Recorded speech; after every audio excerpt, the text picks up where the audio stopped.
Hello. Hi. Well, I'm grateful to be here, and thank you for coming. I'm going to start with something a little bit different, probably, but you know, we've had a long morning, you had lunch, so we're all getting back together now. So it's really important to be present, which of course is one of the main teachings of the psychedelics, the present moment, transcendence of time and space. And so I'm going to ask you to, if you want to do this to help you get back more in the present moment. And so it's a tongue twister and relevant to where we are, but it's unique New York. Unique New York.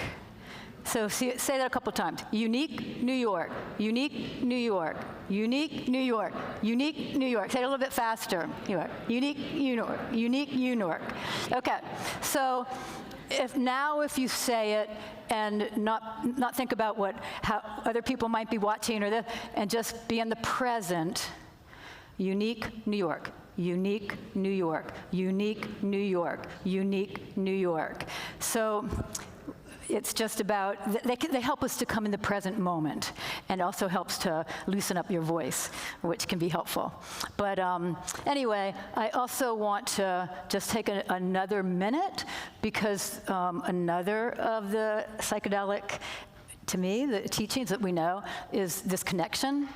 And that's why we're here. That's why we're all here together.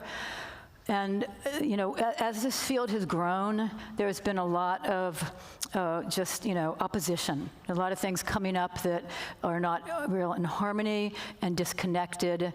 And really, the point of our work is for connection. So and that's why I'm here. That's why I'm here right now, to connect with you. And so if we just take a moment, you can close your eyes or not, but that's my intention of being here, to connect with you and have a dialogue. So if you just want to take a breath. And I heard on a podcast, Ancestral Knowledge, that the most ancient memory we have of love is in our hearts. So if you just want to drop into your heart, and take a breath. Just imagine yourself connecting with yourself and with everyone here and with everything.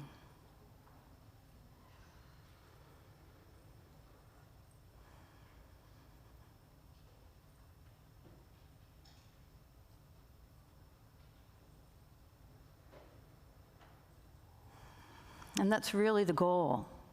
That's why I'm in this work. I believe that's why we all are. So I'd really like to have us come together. And I thought of this morning, when I should have been sleeping, but I really liked it. So I was thinking of how there's, some people feel this way, some people feel that way, and there's a lot of opposition. And I thought of the seesaw, and so, someone says this, and then someone says this, and then someone says this. And I don't know if when you were little, and you like to get in that space where you could balance. And it was like so cool when you could do that. Like a heavier one might have to move off a little bit, and then how it felt so good. It's kind of like you were just floating. And so, yes, I have this opinion, you have this opinion, but let's see if we can come together and have that balance. And so that's what I wanted to begin by saying, because that's why I'm here, and that's why I do this work. As far as today and the panel goes, we're talking about going forward in the field and what's that going to look like. And I actually wasn't that thrilled to be on the panel, because I have so many questions on how that's going to look. And of course, we don't know. And I'm in a very unique position. Hopkins certainly has been very unique in very many ways, and I'll talk a little bit about more of that in a minute. But one thing that I always bring forward that has never been a secret, but that most people assume I'm a licensed clinical social worker. And I'm not. I'm a licensed master's social worker. When I went on board, there were no social workers to give me supervision, which in social work school, if you're in it, you know you cannot have a clinical psychologist like Bill Richards, who was my supervisor, count towards hours. And so I didn't have that. And I kind of wonder, and when I said that, I just wonder if in anyone's opinion, in anyone's eyes or thoughts, that their opinion of me was lowered a little bit. And myself, for me, sometimes I will do that to myself. And it's not that I really believe that intellectually, but there's these deep-seated programs that are still with me at times, and I just wonder how many of us hold these biases. And I just wanted to bring that forward. When we started at Hopkins,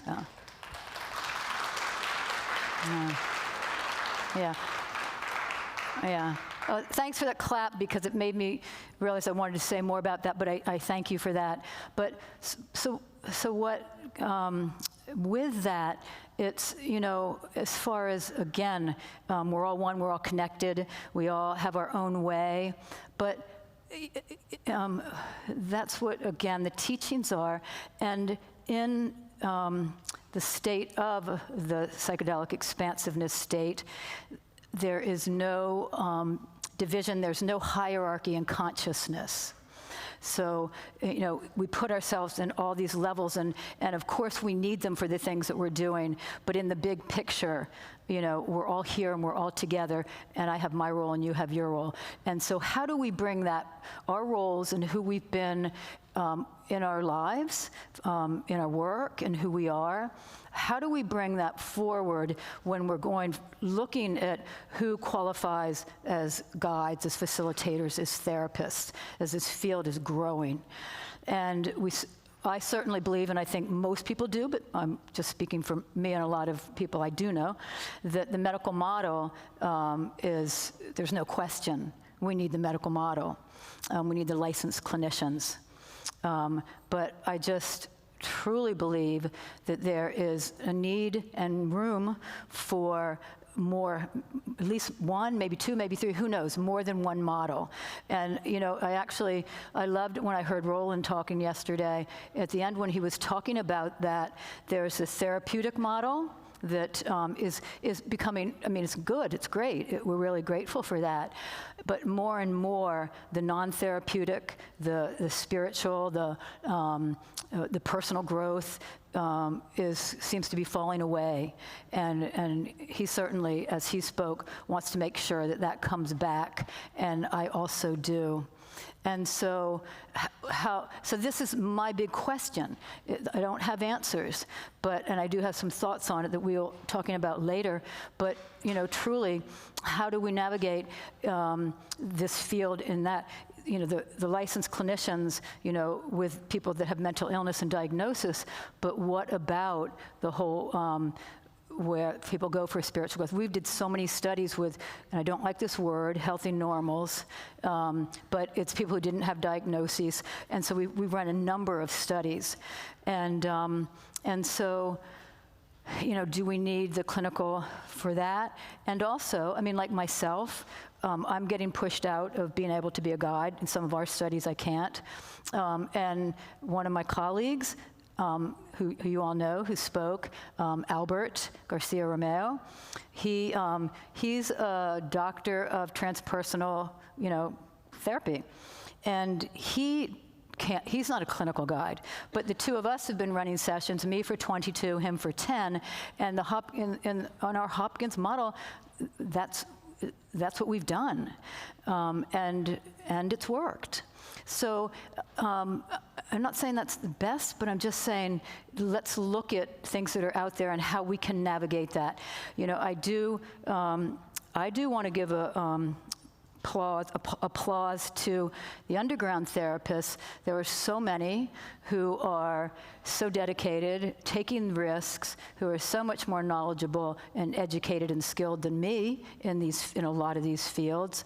And certainly, you know, having access to them as guides, and their knowledge and their skill, and just, religious professionals, nurses, doulas, birth and death doulas, meditation teachers, Zendo workers, so many people who have done a lot of work, right? Yeah. Yeah. But the question is, how do we do that? And I'm just going to talk a few more minutes because then we're all going to talk together. But I had the best talk, and I don't know if Sandeep, one of my colleagues, psychiatrist Sandeep Nayak, is here. I was wishing he could be on the panel. But we had the best talk just about this whole thing. And well, Alex and Darren and I did, of course. Not of course, but we did when we got together and talked before. But there's so many questions, and there's so many things to look at and to think about, because this is important and this is needed, and we just want as many people to have access to this, and with the ability to, with the cost, and so there need to be different models, and I think that that's possible. So that's pretty much all I want to say right now.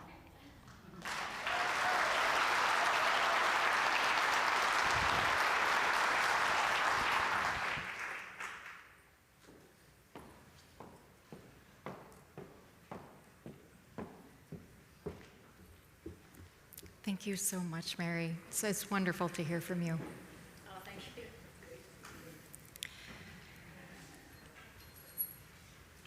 Alex Cardenas, MD, MA, yes, that is on purpose,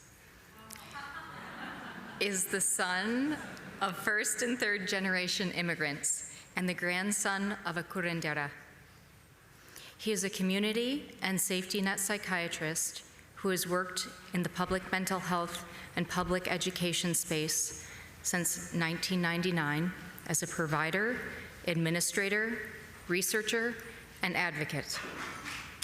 Educated at Yale and Stanford, he has dedicated his clinical career to bringing the highest standards of care to underserved communities. After graduating from the inaugural class of the Certificate in Psychedelic Assisted Therapies and Research Program from CIS, Dr. Cardenas began to engage the community around the need for infrastructure-level institutions to legitimize, develop, and community govern the reemergence of the psychedelic field. Please join me in welcoming Dr. Alex Cardenas.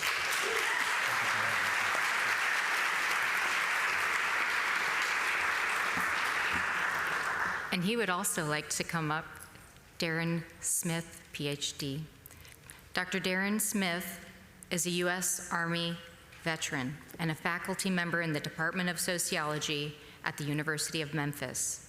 His research and scholarship examines U.S.-based systems of racial oppression and systemic inequality. Dr. Smith's current research and practice intertwine the study of applied neuroscience, race-based trauma, and mental illness by looking at the impact of EEG biofeedback versus MDMA-assisted therapy. He is featured in the CBS sports documentary, The Black 14 Wyoming Football, 1969, as well as the Loki Mulholland film on transcript adoption, Black and White versus Us, Love is Not Enough.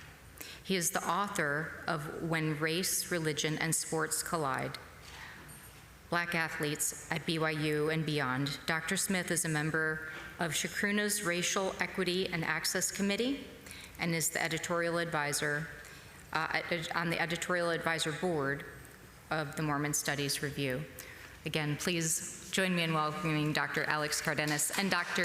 Darron Smith.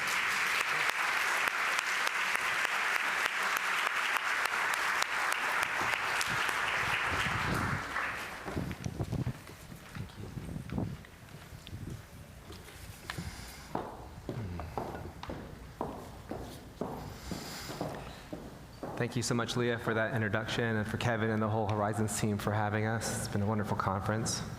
Hello, everyone. Hello, columns. Darron and I are here today to tell you a story about ourselves and how we got into this field, a story about APA, or the American Psychedelic Practitioners Association, how we got here, how we operate, and what we're up to. But I'm going to Tarantino this story a little bit and cut to the end. Integration of psychedelics into the US healthcare system,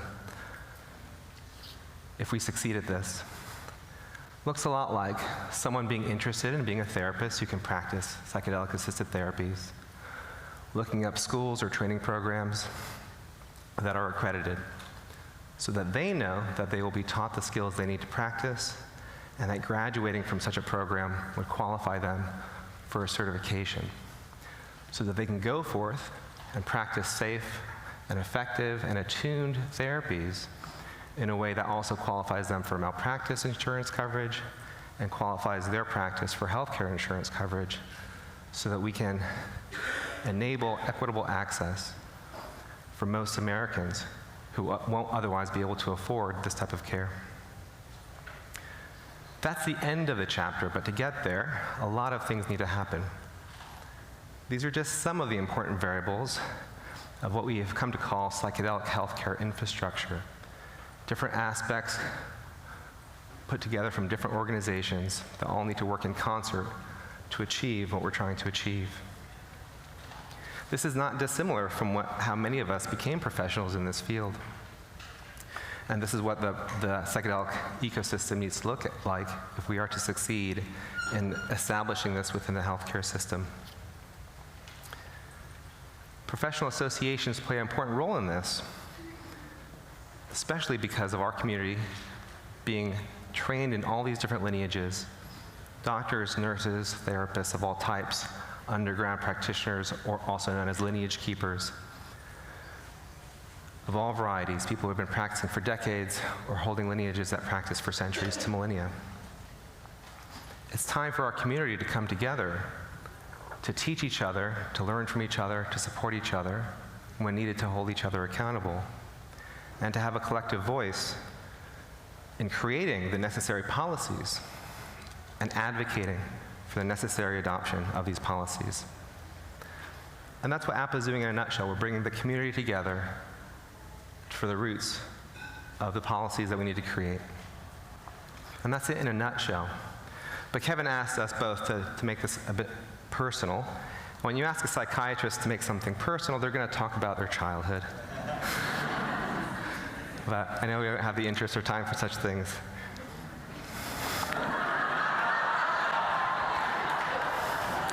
But I'll share one story, which I think is part of how I got here. I applied to college when all of my belongings were urgently shoved in the back of my car, parked outside of my church. And 6 months later, I was in a Gothic tower at Yale University. And I bring up this small snippet of my story for two reasons. One, to point out that for some reason I think I have a blessed life. And the other reason is my life hasn't taught me that things just work out. My life has really taught me that a lot of hard work is needed to make sure that things work out. But my story as it comes to helping create what became APA is a bit of a plot twist to this story. It's a story where, time and again, the people with the right heart and the exact right skill set at the exact right moment keep showing up to help make happen what was otherwise an impossible task. So I want to tell you a little bit of the history of how we came to be, in part because we get asked this a lot, who are you to do this? But in part because it's part of my story that's had a profound impact on my relationship with the universe and my relationship with myself. A little less than 3 years ago, a group of us on the West Coast were talking about all those factors I put up on the screen. And we also got word that some folks on the East Coast at the Boston Psychedelic Research Group were also talking about the need for a professional association. And we came together and we called ourselves the Medicine Midwives. And the reason for that was because we were intimately aware that this is not our baby, but we need to make sure that it exists and comes to be born in a way that is different this time. And what does that even mean? How do we do this well?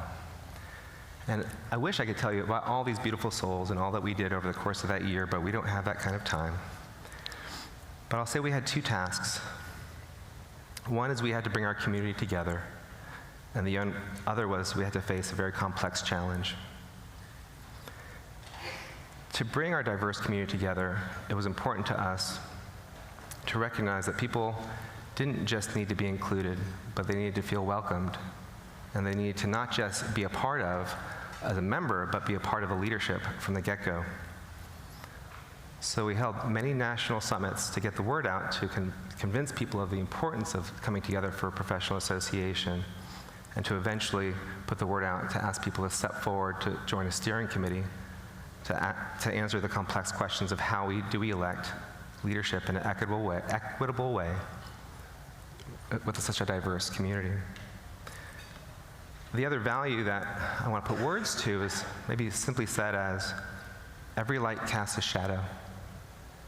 And one of the only solutions to that is to bring more lights to the table. So when we went about putting the word out to build this steering committee, let me put their pictures up now.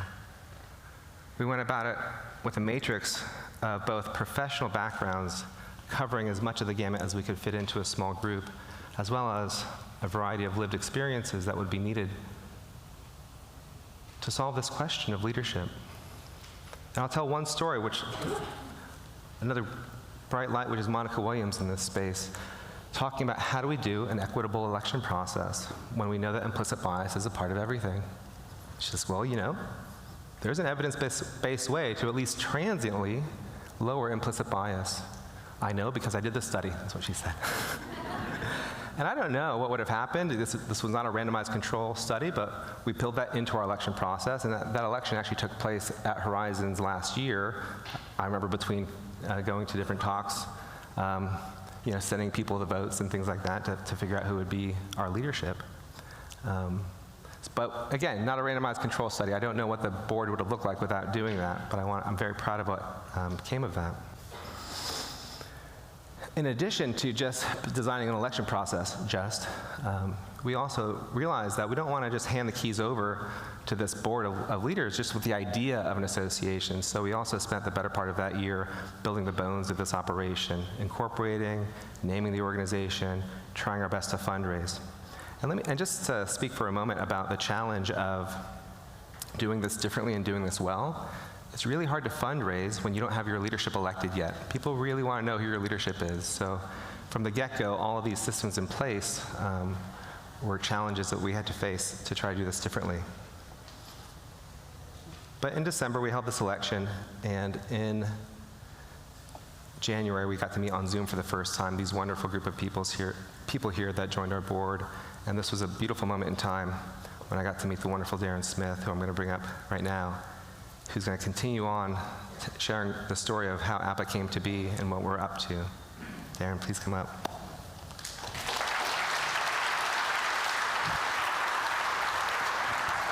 Thanks, brother. Good afternoon.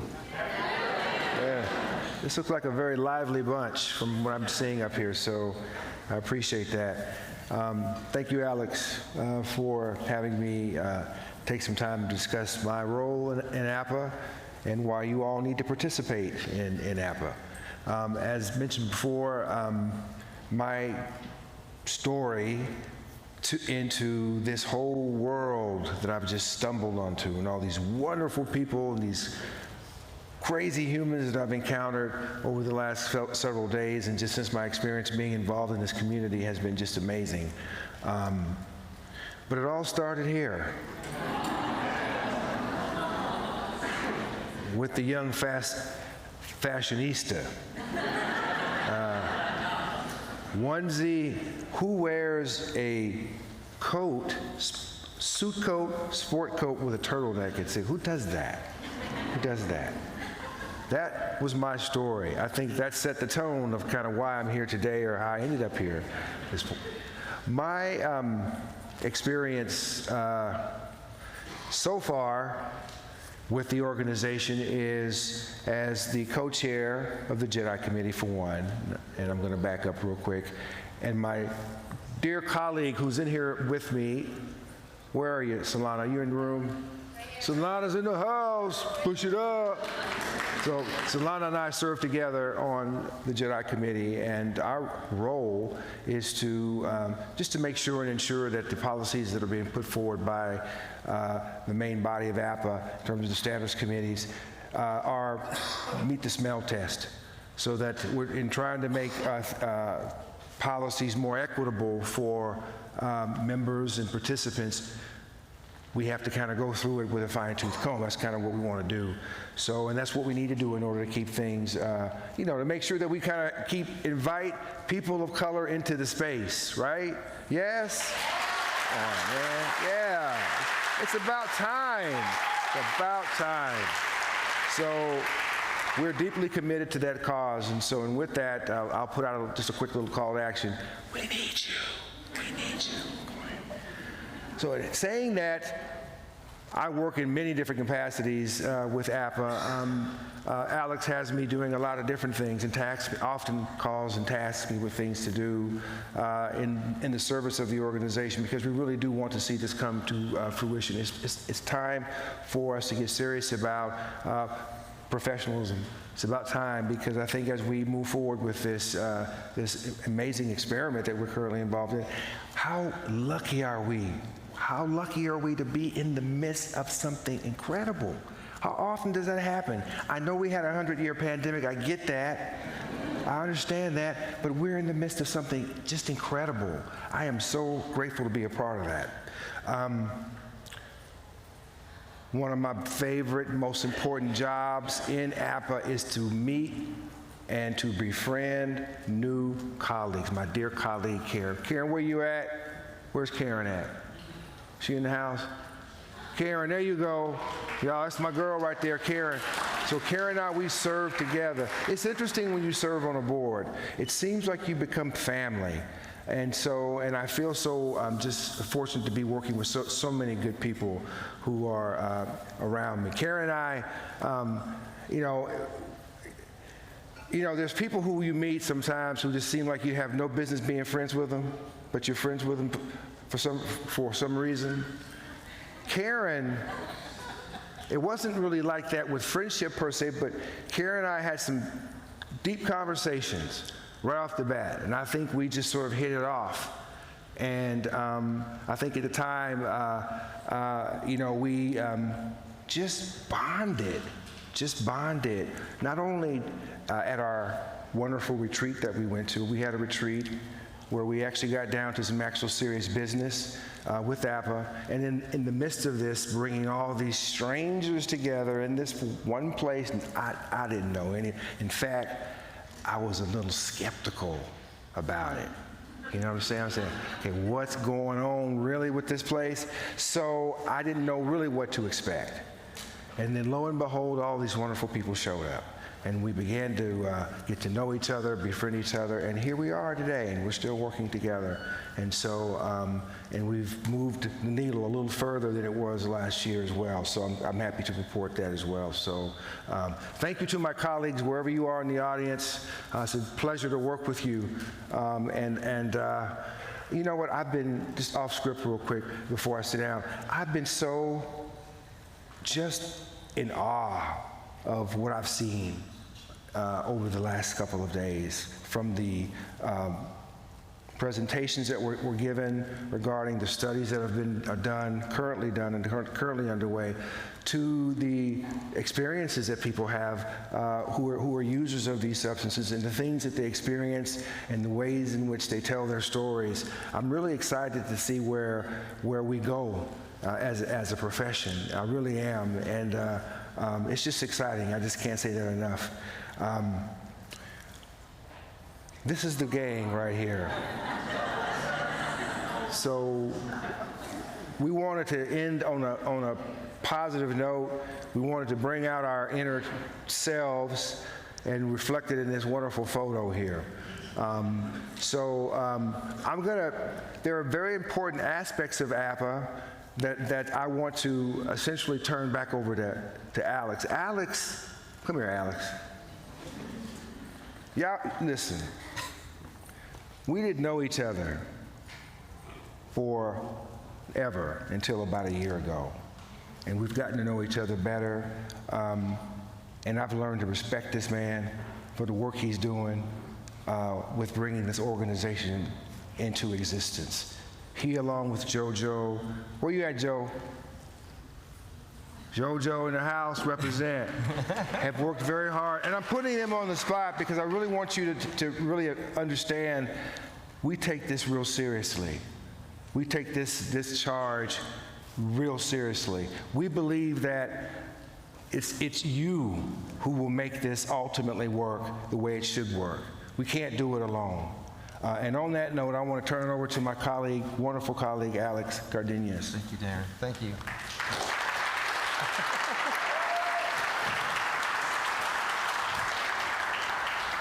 This picture was taken right after a very intense conversation about how we make decisions together, which was really beautiful, and if we had more time, I'd get into it with you. So we've really come to love each other on the board. That's part of the nature of this. How can we do this without keeping love front and center? But love's just the beginning of that. We do take this very seriously, and I think people have a lot of questions for us. And to Mary's point, there's a lot of questions, and we're not here to tell you that we have the answers. The answer, we think, is amongst us all, and so that's why we've gone about building community.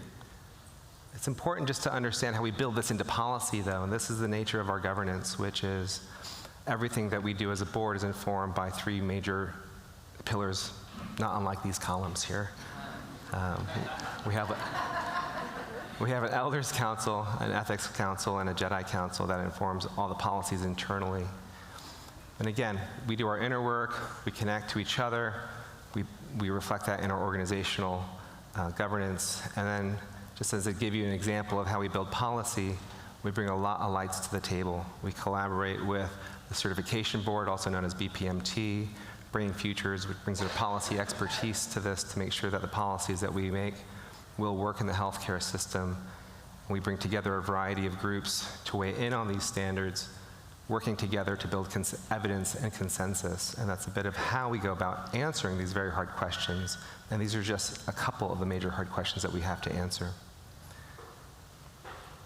That being said, I think it's really important in this moment in time to let you know that we have built this boat, but journeys are not about the boat you're on, with maybe the Titanic as the exception. Journeys are defined as the people in it. Our boat is ready for passengers now. And we can't actually do this without you. We cannot speak on behalf of the field unless we actually represent the field, and we can't represent the field unless we have members in this boat. We hope that you think we've done this well with integrity, and if you don't think we have, we invite you to join us to make it better. We invite you to join us to help these policies be better, and we ask you to help us build the membership services that we need to keep our community together. So it's really a call to action, an invitation to join us. It's time. It's necessary for the ecosystem to stabilize and to accomplish the main task. And so I please ask you to come talk to us. All of our board members have been behind the booth because that's part of our ethos, is that you can directly talk to us at all times. Come talk to us, come ask us hard questions. We promise to not have the answers because you guys do. We're just helping to build the boat for you all. It's time to join the boat. Please do so. Thank you.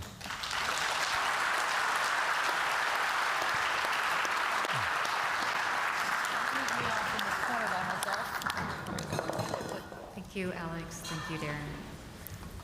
What a great moment. Pardon? Saying what a great moment. What a great moment. A great moment. This is, well, one way to look at what you're seeing in front of you and what you're hearing about right now is that the American Psychedelic Practitioners Association is essentially the American Medical Association for the field and designed to represent the field in such capacities. It's pretty powerful stuff. And I just want to put a plug in, a personal plug in for everyone who is qualified to be a member to consider joining. And it's a very big boat. So questions from the audience. How much is it? Let me answer that? Yeah. There's that's a valid question. Go with that. it's free for the first 6 months. Yeah. In part because we need your help to tell us what you want this community to look like and the services you want. It'll be around $150 annually with a sliding scale. Our intention is to make sure that money is not the reason you don't join this community.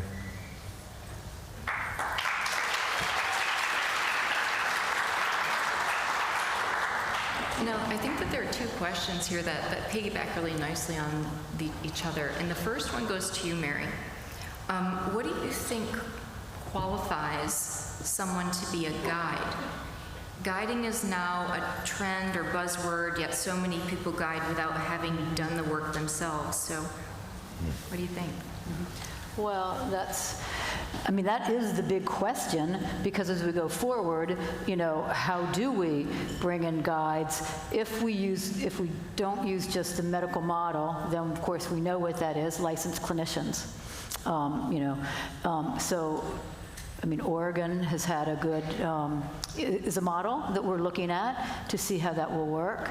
But I've thought about this a lot, and I don't have the answer, because how do we, it's, of course, who are you? What's your professional experience? What's your personal experience? What have you done in yourself? What's your personal work? In the psychedelic field, of course, experience with non-altered states. I just can't say this is exactly how it should be. So I'm just going to start by saying that. Who is the person? What is their life experience? What is their professional experience? But that's the question. How do we vet? If we're going to bring in people that don't have degrees, that's the question. What are we looking at? And, if we're looking at working with the underground therapists, how can't come forward with that. But, I like the Oregon model of having the container, so that when you're bringing in people who aren't professionally licensed you do have clinicians. You do have this, a whole group. It's not just a single person. You're saying, you can do this and you can administer that. But then there's supervision. Then there's a screening. Then there's oversight. And so you're not just on your own. Anyway, that's a start. I don't know if you want to. Great.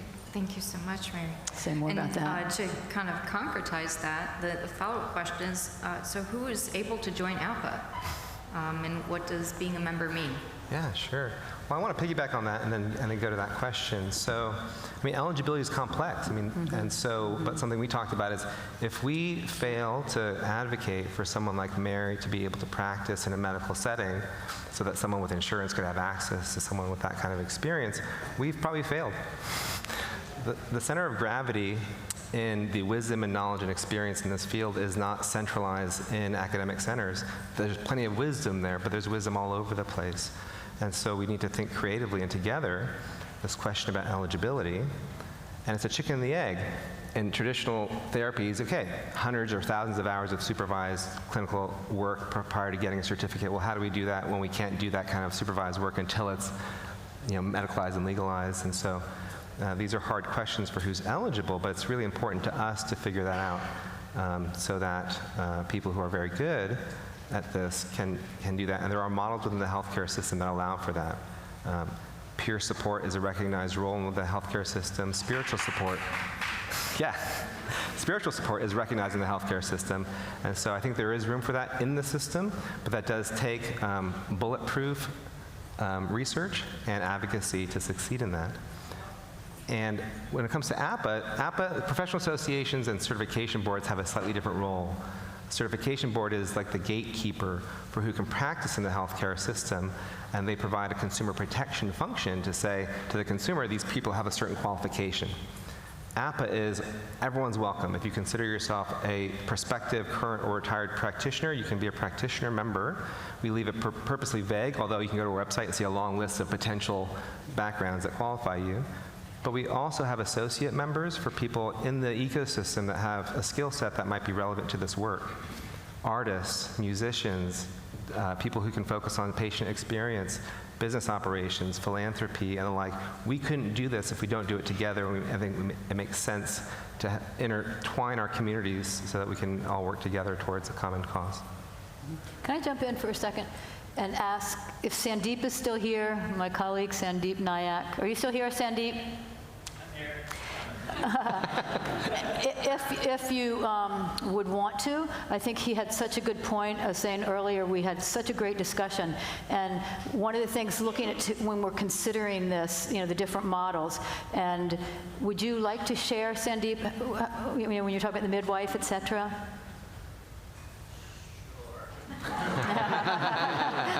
I roped him in. But yeah, he really...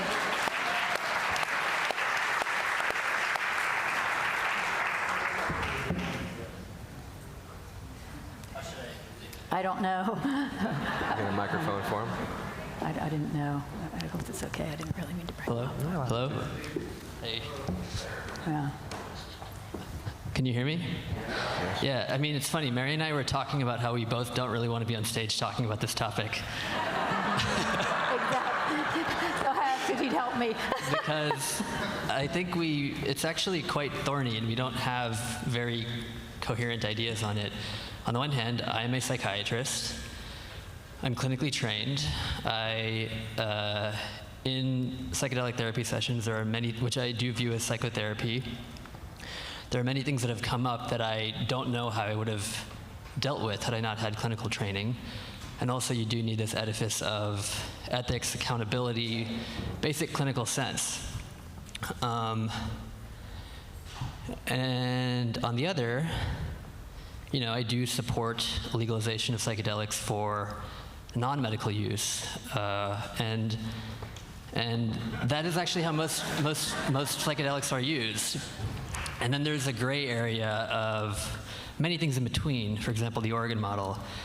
I went to med school, and your midwife thing. Like I did an obstetrics rotation, and I witnessed a conversation between a midwife and a obstetric doctor, like an OB-GYN.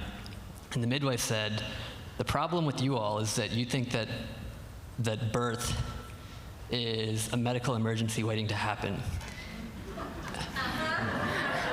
And the OB-GYN said, birth is a medical emergency waiting to happen. And so you have this two-sided way where the medical doctors or medical trained people are thinking about what is the worst possible thing that can happen and how can we prevent that. And at the same time, it's also just a beautiful, natural, wonderful process that unfolds on its own. And there is a way in which that is actually, I find, a bit of a helpful metaphor. Like, there are certain people who should probably not be giving birth in their home outside of a medical context. They may need that. There are other people who can, where that would be fine, but in the middle it becomes more gray. Anyway, these are my haphazard ramblings. I'm going to stop talking now. Yeah. Thank you. But the bottom line is I think that there should be multiple models, and I don't know what those should look like. And that's it. Okay. And I'm going to say one thing, and then I want you all to finish up. One thing when we were talking, Hopkins is a very unique model in the sense that when I started at Hopkins, we were actually told we're not therapists, we are just guides. And so that's how I went in. It wasn't even a question at that time. And we actually continued that way. And we actually have continued that way. It doesn't, as we've grown and we've had, the more, illnesses, depression, anorexia, of course you need the clinicians, the skilled clinicians, but in our model, we have used for the assistants, everything from psychiatrists to clinical to faculty to postdocs to our research assistants as the secondary guide when we have another primary, and that's worked. And the cost is a lot more effective. And for like myself and Albert, how I said, we've been, two of the main guides for these years.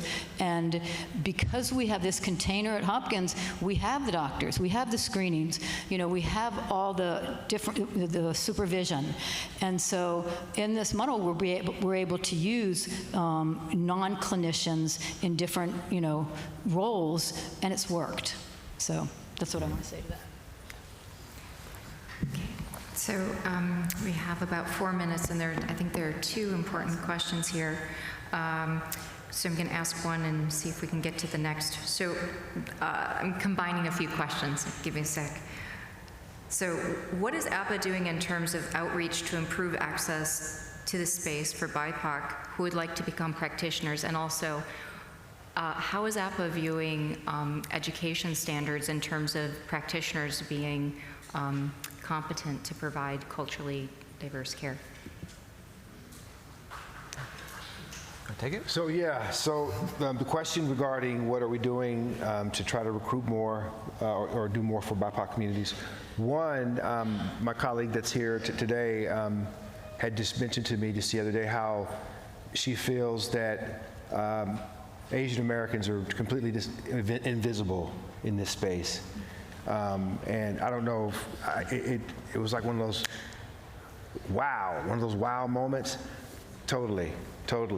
So what we're doing, and Alex and I have been talking about this, and we haven't started getting it going yet, but we're in the midst of doing it now, is to do outreach to, one of the sisters up here the other day was talking about reaching out to HBCUs and extending a hand there. That was one of the charges that I was going to do, is start networking with HBCUs to try to bring more African Americans into this space, as well as tribal colleges as well, Hispanically serving institutions as well, and other spaces where groups are. That we certainly, in order for us to have a more perfect union, it has to look like the people that we represent. It has to. If it doesn't, it's just not going to work very well. We've seen this time and time again in many different ways. So I think if we really when I mentioned earlier about this being a new profession and all, I was so hyped about it. I'm very hyped about this because I see possibility here. I see possibility like I've not seen in other entities that I've been involved in. And so that's what I see. And there's a hope that this is something, just incredible. And this is kind of why I'm involved with APA and my interest in working with desperate groups. So yes, we do have a plan. It's in works now. You know what? While y'all asking questions, my question to you is that why aren't you in APA? That's my question. How come you haven't joined APA yet? Well, we can actually have you working with us on these very tough issues that we need to work with and solve. So thank you for the question. Thanks so much. I like that. Just throw it right back, huh? Just throw it right back. Yeah. See, I was so looking forward to this one because I feel like this is where the party starts. This is where things get fun, things get a little chaotic, things get a little bit interesting, and we do it all together, right? One of the questions that's about the state regulations, so essentially, how does this relate to the standards that are being set by APA? How does that relate to what's happening in the states that have already started to regulate these therapies? Yeah, I'll speak kind of big picture about that, just to talk about the ecosystem, right? We have ceremonial use, regulated legalized use, and medicalized use. I think it's important to understand that these different pillars actually are mutually supportive if they exist together, and it's very challenging when they exist separate from each other. For example, the medical system provides specialty care for folks who need that specialty care, access to care for people who couldn't otherwise afford it, and a safety net for the rare but inevitable crises that will happen. In Oregon, for example, when they have a legalized regulated use that's without a medicalized system in place, there's major concerns around safety and a safety net. There's major concerns around access because there's no solutions to that. But at the same time, there's not enough therapists in the medical model, and there won't be for quite some time, to service everyone. And the good news is that not everyone needs that. So the legalized system actually provides a solve for the healthcare system to not be overwhelmed with need when there's not that need. And so both these systems work in concert and support each other. And so the real goal is to design systems that can engage both of them. How we're doing it now is a bit of what can we do now in the interim until we get to that end of that chapter when there's more of establishment. So for example, when we meet with folks in Oregon, we talk about what are the things you would like to reference from an independent body, things like safety standards that you may not want to adopt in terms of a legalized setting, but you want to inform the policies that you're creating. So we try to prioritize our policy development to be in service to the legislations that are being developed to that end. But it's complicated in a health, and if you think about depression, for example, you have all sorts of options. You can go to the gym, you can go to see your pastor, you can go to peer support, you can go to see a group therapist, individual therapist, medication management, combinations of those. Intensive outpatient, residential care, acute care. You have all these options, and we don't expect your gym partner to have the same skill set as your chaplain, to have the same skill set as your psychiatrist. But when we have just one system, all of a sudden we're having all these expectations in place for a single provider, and that's just not realistic. So we actually do need this diversity of care. We need diversity in the ecosystem, and the medical model has a place in that. And safety standards, for example, is one of those. Thanks so much. This has been a wonderful, I guess this is the introduction of the American Psychedelic Practitioners Association. And Thank you. Good. Mary, Sanjeev, Alex, Darren, thank you so much. Thank you, Leah. Thank you, Leah. Thank you all.